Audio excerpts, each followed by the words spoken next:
Namaku Dina. Aku baru berusia 27 tahun ketika resmi menjadi menantu di sebuah kampung pinggiran kota. Setelah menikah dengan Arman, aku meninggalkan kehidupanku di kota. Meninggalkan rumah yang sederhana tapi penuh kenangan untuk tinggal di rumah keluarganya. Rumah itu besar dengan halaman yang dipenuhi pepohonan mangga dan bunga-bunga yang selalu mekar di pagi hari. Udara segar dan suara burung membuatku merasa damai, tapi sekaligus gugup. Aku tidak tahu bagaimana menyesuaikan diri dengan kehidupan baru. Ini hidup sebagai bagian dari keluarga Arman, khususnya dengan ayah mertuaku, Pak Haryo, yang usianya sudah menginjak 50 lebih. Pertemuan pertamaku dengannya begitu hangat. Pak Haryo adalah sosok yang tenang, bijaksana, dan selalu tersenyum. Saat aku menyerahkan tasku di ruang tamu, ia menyapaku dengan suara lembut. "Selamat datang di rumah kami, Dina. Semoga kamu betah." Aku tersipu, menunduk, namun hatiku hangat oleh sambutannya yang tulus. Ada sesuatu tentang cara dia menatapku yang membuatku merasa dihargai. Bukan sekadar menantu baru, tapi sebagai anggota keluarga yang diterima. Hari-hari pertama di rumah mertua, kujalani dengan penuh rasa ingin tahu dan sedikit rasa canggung. Aku membantu menyiapkan sarapan, menata meja, membersihkan rumah, dan mencoba belajar kebiasaan sehari-hari di sini. Arman terlihat senang melihatku beradaptasi. "Dina, santai saja, nggak perlu terlalu tegang," katanya sambil tersenyum, menepuk bahuku. Aku menanggapi dengan senyum kecil, tapi tetap fokus pada pekerjaanku. Pak Haryo sering menatapku dari kejauhan, kadang menyapa dengan pertanyaan ringan tentang hari-hariku. "Bagaimana tidurmu semalam? Sudah terbiasa dengan suara ayam di pagi hari?" tanyanya suatu pagi ketika aku sedang menyiapkan teh. Aku tersenyum, menjawab dengan sopan, tapi hatiku merasa nyaman. Ada rasa kagum yang tumbuh pelan-pelan, bukan dalam arti yang salah, tapi kekaguman seorang menantu terhadap sosok ayah yang bijak dan hangat. Sore itu, aku duduk di teras sambil menyiram bunga. Pak Haryo menghampiriku membawa beberapa bibit bunga yang baru dibeli dari pasar. "Ini bibit bunga matahari, Dina. Aku pikir kamu bisa menanamnya di halaman depan," katanya sambil tersenyum. Aku menerima bibit itu dengan tangan sedikit gemetar. "Terima kasih, Pak Haryo. Aku akan merawatnya dengan baik," jawabku. Ada perasaan hangat di dadaku saat aku menatap senyumannya. Rasa kagum yang sopan dan penuh hormat. Hari-hari berikutnya aku mulai mengenal ritme keluarga ini lebih dalam. Arman sibuk dengan pekerjaannya, sementara aku belajar menyesuaikan diri dengan kebiasaan Pak Haryo dan keluarganya. Kadang kami duduk di teras sore hari, menikmati teh hangat sambil berbincang ringan. Pak Haryo bercerita tentang masa mudanya, tentang bagaimana ia menanam pohon mangga di halaman ini, tentang kegigihannya dalam menghadapi hidup.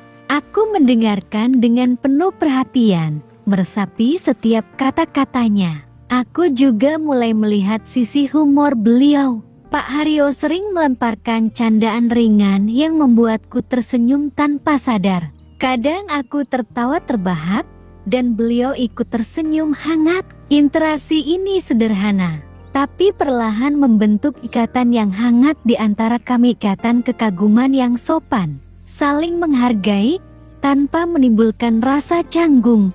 Arman beberapa kali bercanda tentang betapa aku sering memuji ayahnya. Kamu terlalu sering memuji bapakku, Din, katanya sambil tersenyum nakal. Aku hanya tertawa, menunduk, dan menjawab, aku hanya belajar dari yang terbaik. Hatiku merasa hangat, tapi aku sadar batas yang harus dijaga sebagai menantu. Suatu sore, ketika aku sedang menyiram tanaman di kebun, Pak Haryo menghampiriku. Dina, hati-hati, tanahnya agak licin, katanya sambil menahan tangan kecilku agar tidak terjatuh. Aku menatapnya dan tersenyum, merasa nyaman dan aman. Itu adalah momen kecil, sederhana, tapi mengukuhkan kekagumanku yang tulus dan sopan. Aku sadar, rasa kagum ini bukan tentang sesuatu yang romantis, tapi tentang kekaguman terhadap kebaikan, kebijaksanaan, dan kasih sayang seorang ayah. Hari-hari berlalu dengan perlahan. Aku belajar banyak tentang kesabaran, kerendahan hati, dan nilai keluarga dari sosok Pak Haryo. Hubungan kami berkembang dengan hangat, dipenuhi rasa hormat dan kekaguman yang sehat. Aku mulai merasa bahwa rumah ini bukan hanya rumah mertua, tapi rumah yang bisa aku cintai dengan tulus. Hari-hari di rumah mertua dan kedekatan yang tumbuh. Sudah hampir 2 bulan aku tinggal di rumah ini. Perlahan, aku mulai terbiasa dengan suasana kampung yang tenang. Suara ayam berkokok di pagi hari, dan aroma tanah basah setiap kali hujan turun. Di rumah ini, aku merasa waktu berjalan lebih pelan. Seakan semua hal ingin diselesaikan dengan sabar dan hati yang tenang. Pagi-pagi sekali, aku biasanya sudah di dapur menyiapkan sarapan. Suara sendok beradu dengan wajan, aroma tumisan bawang, dan suara radio kecil yang dinyalakan. Pak Haryo dari ruang tengah, semuanya menjadi rutinitas yang menenangkan. Kadang beliau lewat sambil membawa koran dan menyapa dengan nada lembut. Wah, pagi-pagi sudah sibuk saja, Dina. Hehe, iya, Pak. Kalau nggak cepat masak, nanti Arman kesiangan lagi, jawabku sambil tersenyum. Pak Haryo tersenyum kecil, lalu berdiri di ambang pintu dapur, memperhatikan sejenak cara aku memasak. Kamu mirip almarhum ibumu Arman waktu muda dulu. Dulu setiap pagi, ia juga begitu rajin di dapur. Ucapannya membuatku sedikit gugup, tapi juga hangat. Aku hanya menunduk pelan, lalu berkata pelan, kalau begitu, semoga aku bisa belajar seperti beliau. Pak, sejak hari itu, kami semakin sering berbincang. Bukan hal besar, hanya percakapan kecil yang ternyata bisa berarti banyak. Tentang tanaman, tentang cuaca, bahkan tentang hal-hal remeh seperti harga sayur di pasar. Kadang, ketika Arman sibuk bekerja, aku dan Pak Haryo menghabiskan sore di halaman belakang, menyiram tanaman dan menata pot bunga. Suatu sore, aku kesulitan mengangkat pot besar berisi tanah. Tanganku hampir kehilangan keseimbangan, dan tanah di dalam pot itu sedikit tumpah. Spontan, Pak Haryo menahan pot itu dari sisi lain. Tangannya yang kuat menahan pot agar tidak jatuh ke tanah.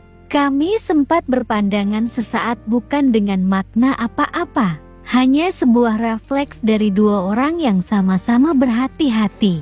Hati-hati, Dina, kamu ini suka terburu-buru, katanya sambil tertawa kecil. Aku ikut tertawa. Iya, Pak. Maaf, saya kira potnya ringan. Kami tertawa bersama. Dan entah kenapa, momen itu terasa begitu hangat. Aku melihat kerut lembut di sudut matanya. Tanda usia, tapi juga tanda dari kehidupan yang dijalani dengan sabar dan bijak. Hari-hari berikutnya berjalan seperti alunan musik yang lembut. Kadang, aku menemani beliau minum teh sore di teras. Pak Haryo suka menatap langit sambil berkata pelan. Langit sore itu seperti kehidupan. Dina, kadang cerah, kadang mendung.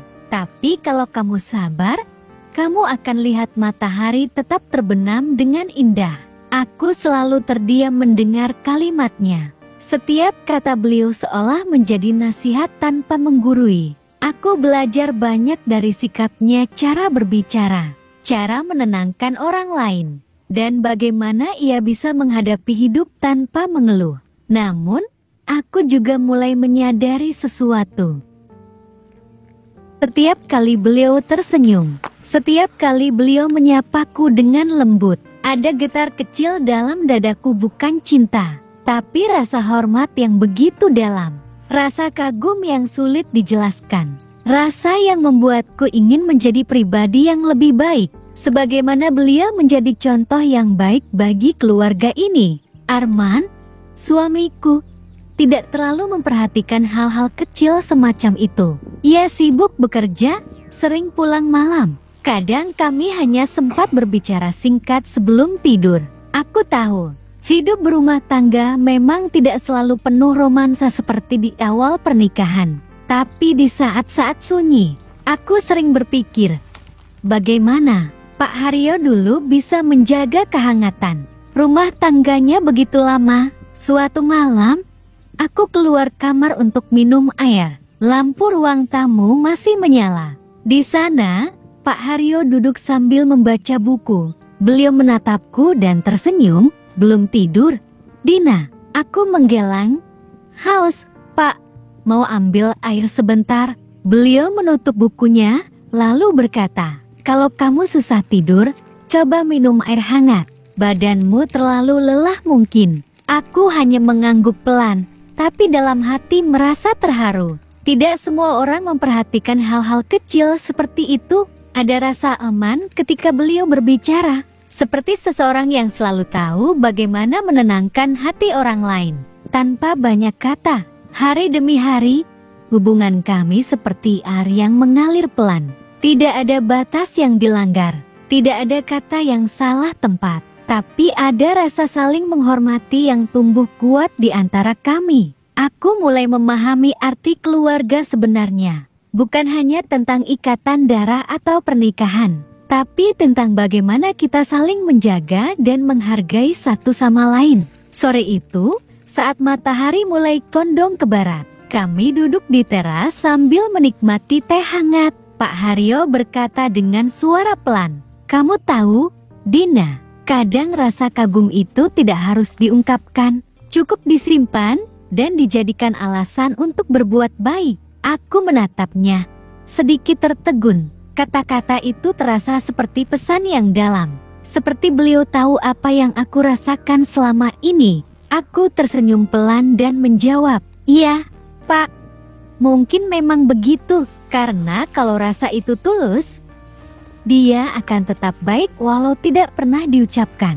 Kami terdiam, hanya suara burung sore yang terdengar. Dan entah kenapa, sore itu menjadi salah satu sore paling damai dalam hidupku.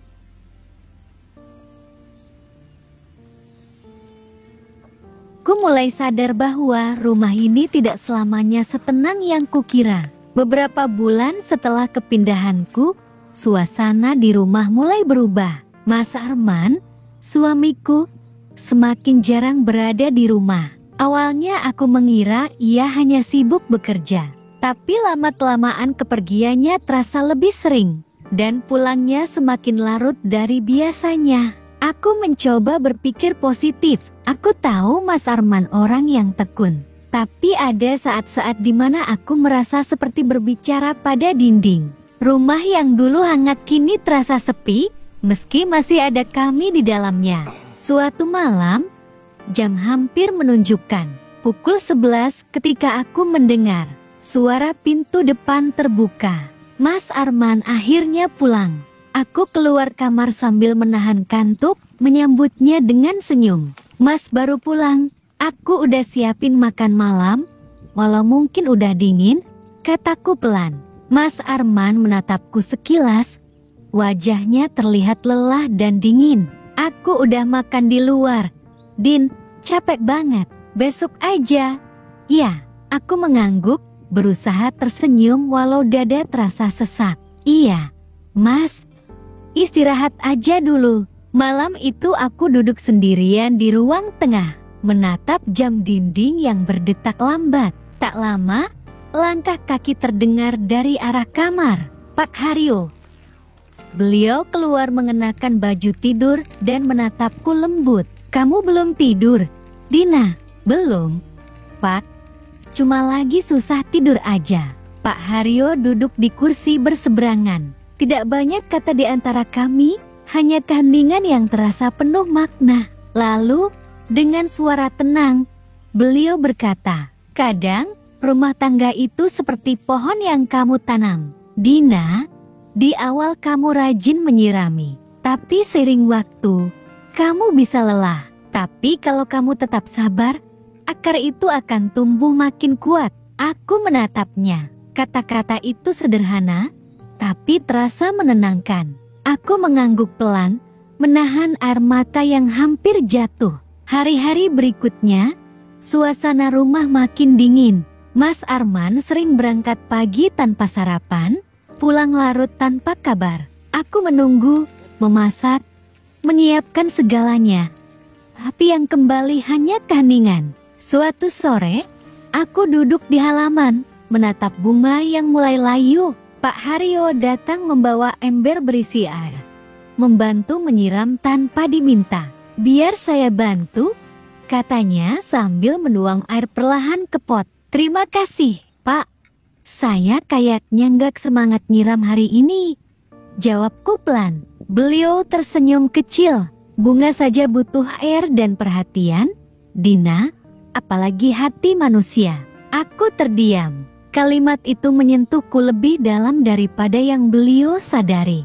Aku menatap bunga yang kuyup, dan tanpa sadar, air mataku menetes. Beberapa minggu kemudian, masalah itu akhirnya meledak. Mas Arman pulang dalam keadaan emosi, membanting tas kerjanya ke sofa. Aku capek, Din, aku pengen tenang. Tapi kamu terus ngomel soal hal kecil. Aku terkejut, menatapnya dengan mata berkaca. Aku cuma pengen tahu, Mas, apa yang berubah? Aku cuma pengen bicara baik-baik. Suara kami meninggi, dan akhirnya Mas Arman memilih pergi. Pintu rumah tertutup keras, menyisakan suara hujan yang menetes di luar dan hatiku yang bergetar karena kecewa. Pak Haryo muncul tak lama setelah itu. Beliau tidak berkata banyak, hanya menatapku dengan mata yang teduh. Kadang, diam itu cara terbaik agar amarah tidak makin besar. Aku menunduk, air mata jatuh tanpa bisa kutahan. Beliau berjalan mendekat, menyodorkan sapu tangan. Menangislah kalau memang perlu, Dina.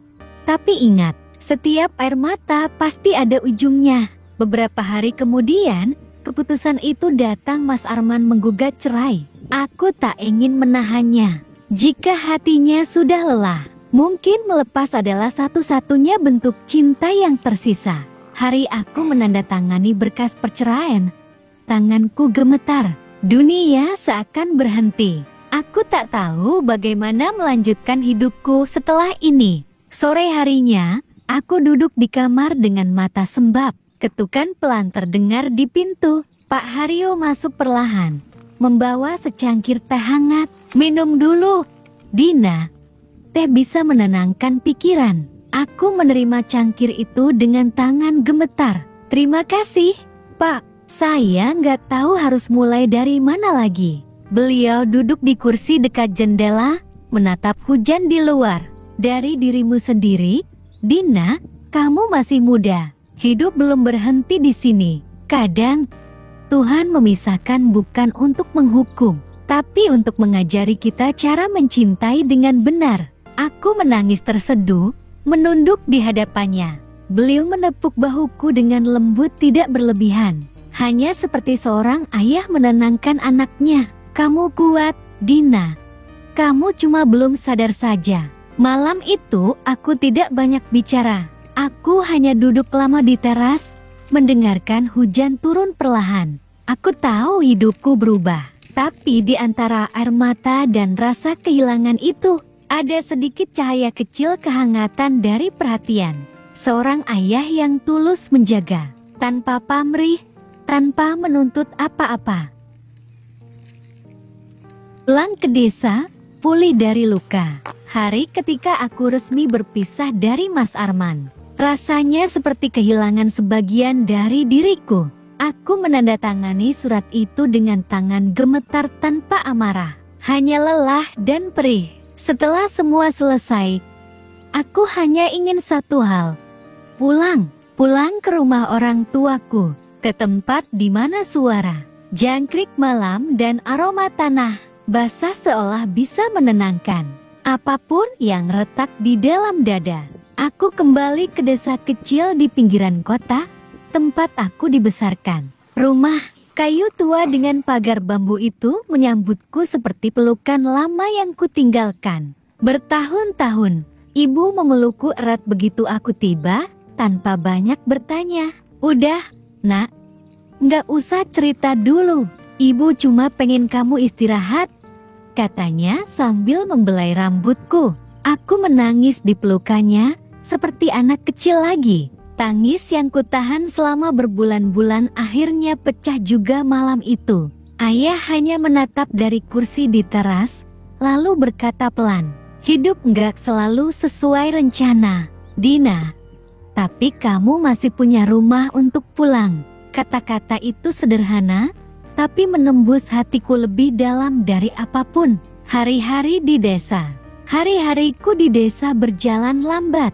Aku bangun pagi, membantu ibu di dapur, menyapu halaman, dan menjemur pakaian di bawah sinar matahari yang lembut. Tak ada suara gaduh, tak ada pertengkaran.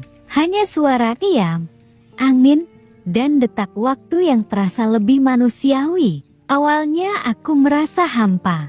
Setiap kali melihat pasangan berjalan di jalan desa, hatiku terasa perih. Tapi perlahan, aku belajar untuk tidak menyesali masa lalu. Sore itu, aku duduk di bangku kayu di depan rumah, memandangi langit yang berubah jingga. Ponselku bergetar pelan pesan dari nomor yang masih kusimpan. Pak Haryo, Dina, semoga kamu sudah sampai di rumah dengan selamat. Saya tahu ini berat, tapi percayalah, badai tidak selamanya datang untuk menghancurkan. Kadang, ia datang untuk membersihkan langitmu. Air mataku mengalir tanpa kusadari. Beliau selalu tahu bagaimana menenangkan hatiku tanpa menggurui. Aku membalas singkat. Terima kasih, Pak. Saya baik. Terima kasih sudah jadi bagian dari perjalanan saya. Tak lama setelah itu, aku menutup ponsel dan menatap langit senja. Ada rasa lega yang belum pernah kurasakan sebelumnya. Seperti beban yang perlahan terangkat. Menemukan diri sendiri lagi. Hari berganti minggu. Aku mulai sibuk membantu ibu membuat kue untuk dijual ke warung. Awalnya hanya untuk mengisi waktu. Tapi lama-lama aku menikmatinya. Tanganku terbiasa mengaduk adonan, mencetak, memanggang, dan membungkus dengan hati-hati. Suatu pagi, saat aku sedang mengantarkan kue ke warung depan desa, aku mendengar seseorang memanggil dari arah jalan. Dina, ini beneran kamu? Aku menoleh dan tertegun. Seorang pria berdiri di sana dengan senyum lebar dan mata yang hangat. Ray? Tanyaku ragu. Iya. Wah, aku kira kamu udah gak tinggal di desa ini lagi. Aku tertawa kecil, agak canggung. Baru balik? Ray, lagi. Iya, mencoba mulai lagi. Ray menatapku dengan tatapan penuh pengertian. Mulai lagi itu bagus, Din. Kadang kita cuma perlu berhenti sebentar untuk tahu mau kemana. Kalimatnya sederhana, tapi entah kenapa membuat dadaku hangat.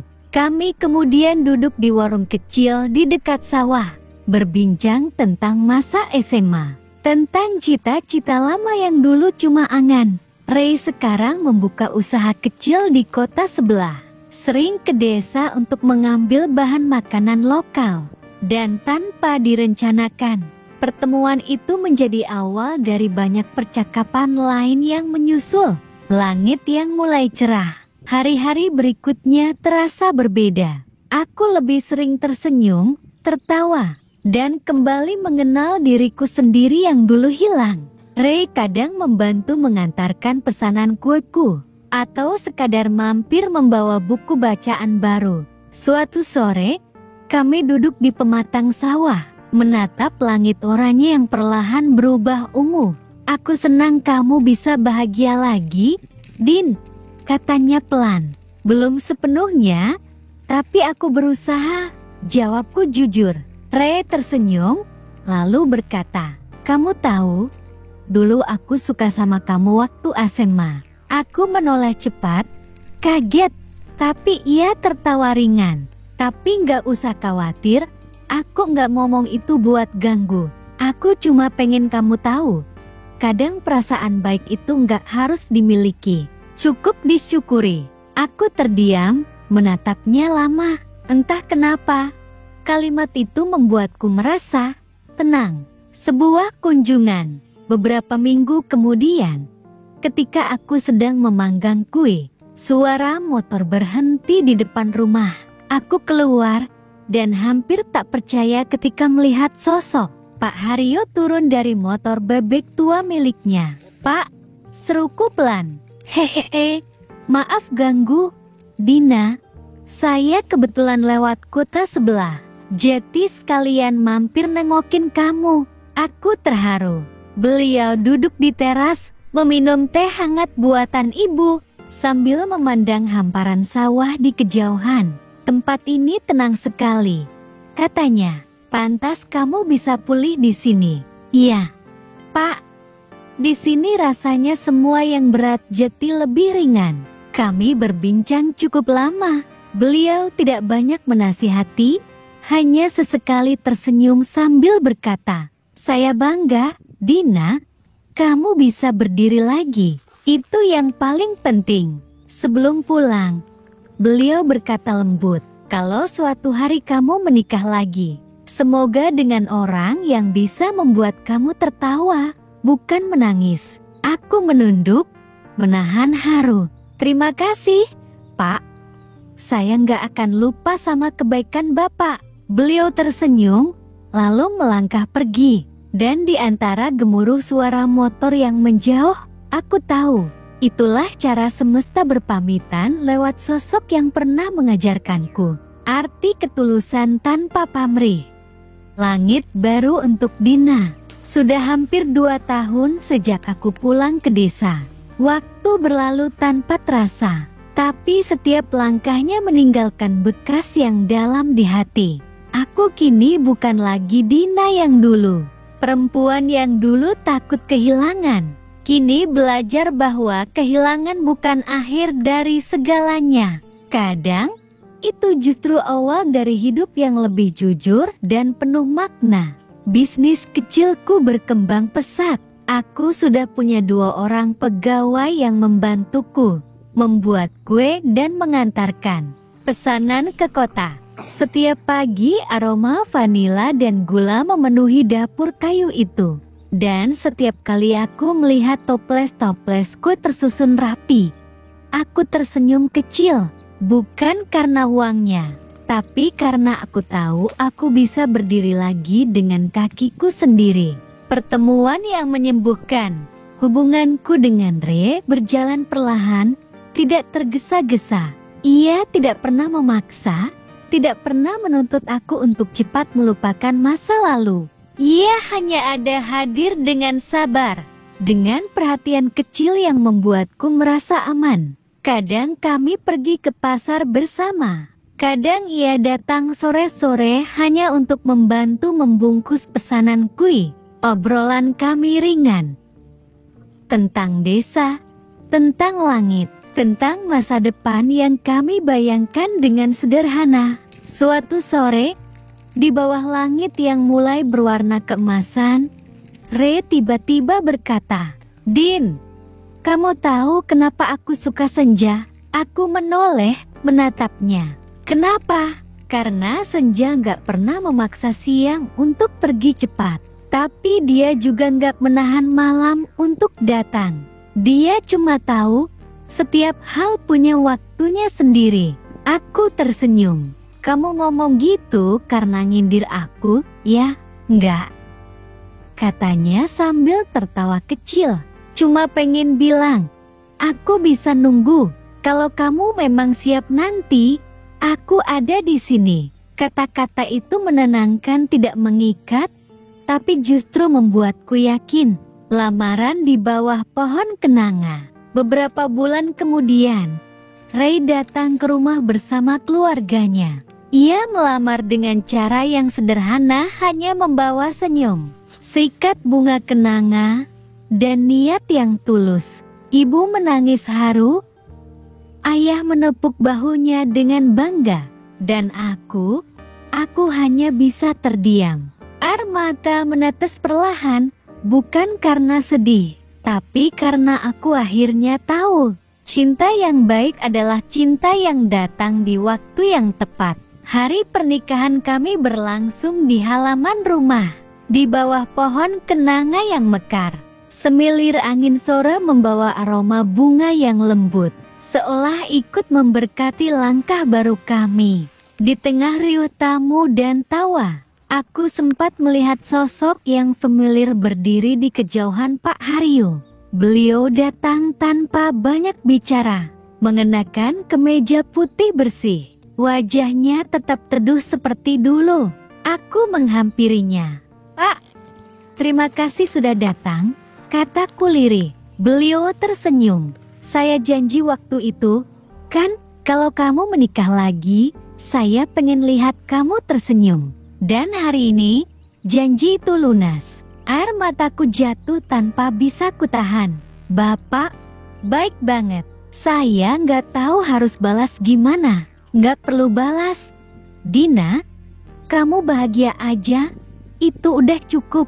Beliau menepuk lembut bahuku, lalu beranjak pergi pelan, meninggalkan keharuan yang susah kugambarkan. Dan di antara riuh musik dan tawa tamu, aku tahu pertemuan itu adalah restu terakhir yang Tuhan kirim lewat sosok ayah kedua yang pernah kujadikan tempat bersandar. Bab baru, hati baru. Setelah menikah, aku dan Ray tinggal di rumah kecil dekat sawah. Setiap pagi kami menyeduh kopi sambil melihat matahari terbit. Kami tak punya banyak harta, tapi kami punya ketenangan, sesuatu yang dulu sempat hilang dari hidupku.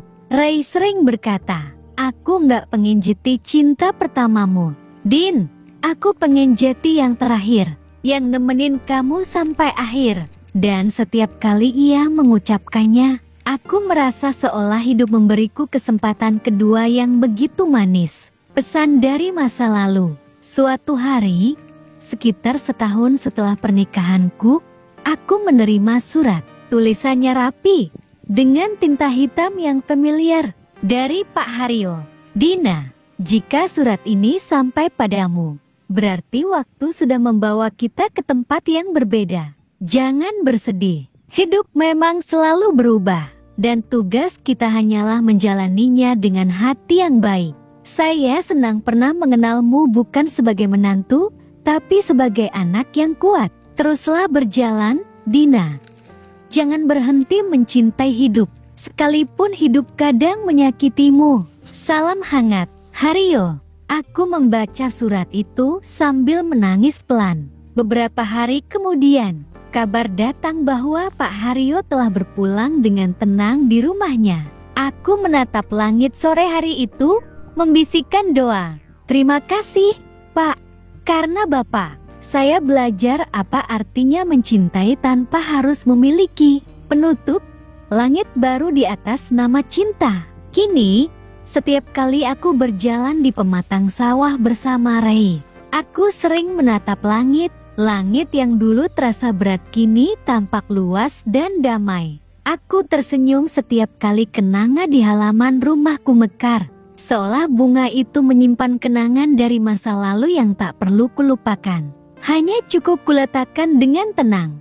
Aku tahu hidupku tidak sempurna, tapi aku juga tahu aku sudah berdamai. Karena pada akhirnya, cinta bukan tentang siapa yang paling lama bertahan, tapi siapa yang mengajarkan kita menjadi manusia yang lebih baik. Sang cerita dari Dina. Hidup tidak selalu berjalan seperti yang kita harapkan. Kadang cinta yang kita jaga dengan sepenuh hati tetap pergi. Dan rumah tangga yang kita rawat dengan sabar tetap retak juga. Tapi dari setiap kehilangan, selalu ada pelajaran besar yang Tuhan titipkan. Untuk para istri, menjadi istri yang baik bukan berarti selalu sempurna. Tapi bagaimana kita bisa tetap lembut saat keadaan terasa keras? Bagaimana kita bisa tetap sabar saat hati ingin menyerah? Karena rumah tangga tidak hanya dibangun dari cinta, tapi juga dari ketulusan, pengertian, dan doa yang tidak pernah berhenti. Untuk para perempuan, belajarlah mencintai dirimu sendiri sebelum berharap dicintai orang lain. Jangan biarkan kegagalan membuatmu merasa tidak berharga.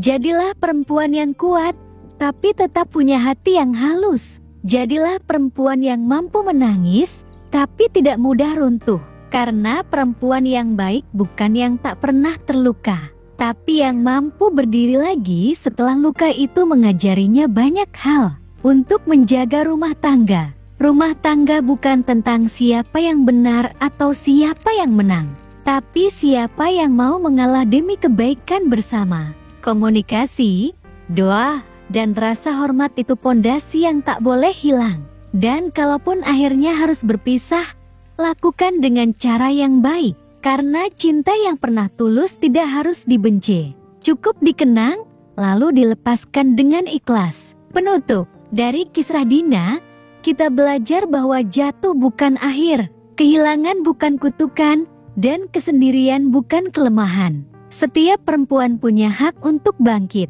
untuk menemukan dirinya kembali dan memulai hidup baru dengan hati yang lebih bijak. Karena pada akhirnya, kebahagiaan sejati bukan soal siapa yang kita miliki, tapi seberapa dalam kita mengenal dan mencintai diri sendiri dengan cara yang benar.